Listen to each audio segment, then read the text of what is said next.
Selling behind the counter. Been on the macho like Randy. The chopper go out to the granny. This nigga pull up your bandit. The killers understand it. Здравейте, пичове, аз съм Майкъл и снимам ревю на Good Knife Rust Battle Scarlet. Както повечето знаят, Rust има два уера, демек две състояния, Well-worn и Battle Scarlet. И доста износен или белязан от битки в български превод. Защото сигурно някои от вас не знаят английски.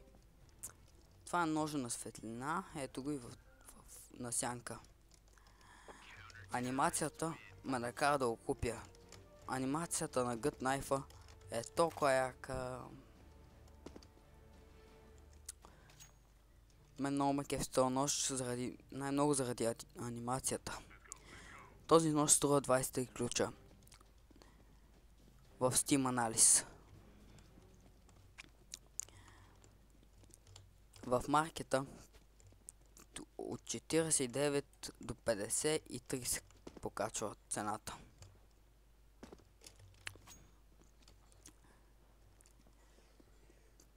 Ножът е много хубав.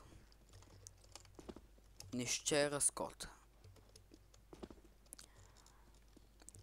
Повечето сайтове като CS Money, всъщност всичките, CS Money,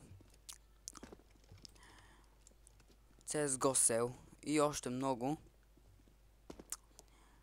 дават 18-19 ключа за този нож. Защото купуват, искат печалба, демек купуват Quick Sell. Това е гадно. Може да вземете 23 ключа чисти. По принцип, аз го взех за 23 ключа, ама тъфа две ключове от ScrapTF. ScrapTF е един от най-яките сайтове, защото може да си купувам CSGO ножове с TF ключове, които са много по-ефтини от CSGO-то и са почти на същата цена. А някои са на същата, даже някои имат печалба. Ами, ако ви е харесал клипа, оставете един лайк, абонирайте се и ще видим следващия път. Аз бях Майкъл и чао!